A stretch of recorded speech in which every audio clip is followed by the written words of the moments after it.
That's right, Andrew. So much is happening this weekend. Yeah, but the biggest event happening in Iowa City this weekend is, of course, Hawkeye football. With 3 days until game day for Iowa football, the hype is real.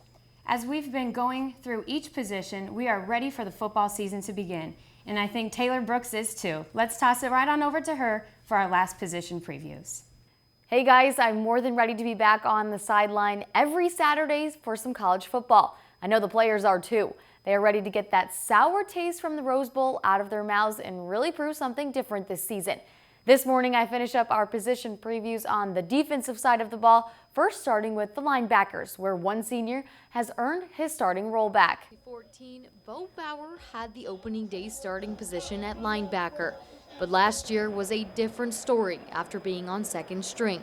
But this is a new season, and Bauer is back in the starting rotation, more ready than ever. It feels good. The whole team's been working hard. We've all been working hard, getting ready for the game, and wherever anyone can contribute, they will. So, we're just ready to go. I think first and foremost, he started 2 years ago, and the first thing that comes to mind when I think about Bo is his attitude. He's a really positive guy. He has been from day one when he got here. Just making the decision to come here and turn a scholarship down another school says a lot about him. Alongside him in the linebacker positions is Captain Josie Jewell, who is being watched closely as he had a milestone season last year. It's a little more experience under my belt, playing with some new players, playing with some experienced players, playing with some new guys. So I guess I don't really want to make it too much different than it has been. You're coming in there nervous for the first game, which you should be. You want to show what you have, and you want to play well. So really just coming in and focusing on the basics is going to be the biggest thing. Then at middle linebacker is Ben Neiman, who suffered a spring injury, but is ready to contribute in any way. We don't have any seniors, so Josie, Bo, myself, Aaron, we're kind of trying to get the young guys going and lead the group. Next to those linebackers, we will find the secondary, where yes, you will find former Thorpe Award winner Desmond King, but a few other guys with some game-changing aspects too. Safety is Miles Taylor, a guy who seems to be better than he was last season. I think Miles Taylor's a lot better player than he was last January, and that's good news. But he should be. He's had more practice, more experience. Free safety is made up by Brandon Snyder, who is yet another experienced player, and at left corner is Greg Mabin. And yep, you guessed it, experienced.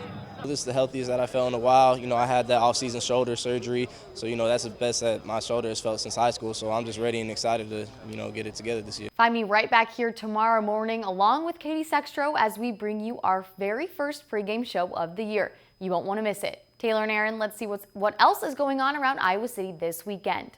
Thanks, Taylor. Well, anyone who isn't going to the football game is in luck with other sports, as 4 Iowa sports teams will be around Iowa City, including volleyball, cross country, field hockey, and soccer.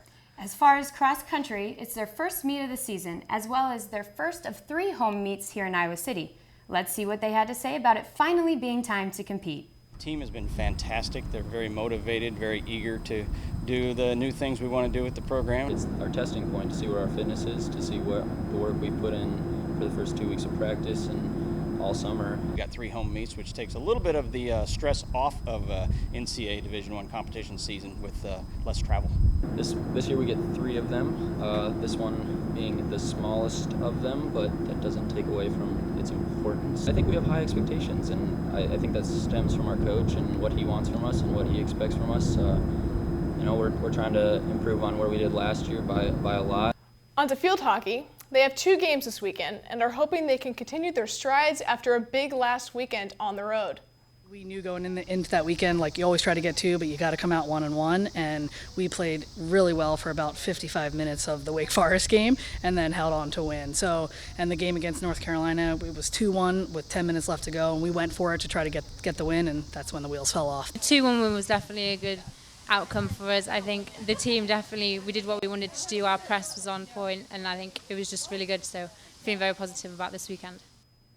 On Tuesday next week, instead of Mondays since it is Labor Day, we will begin our new segment, the Weekend Rundown, with all of those sports from over the weekend.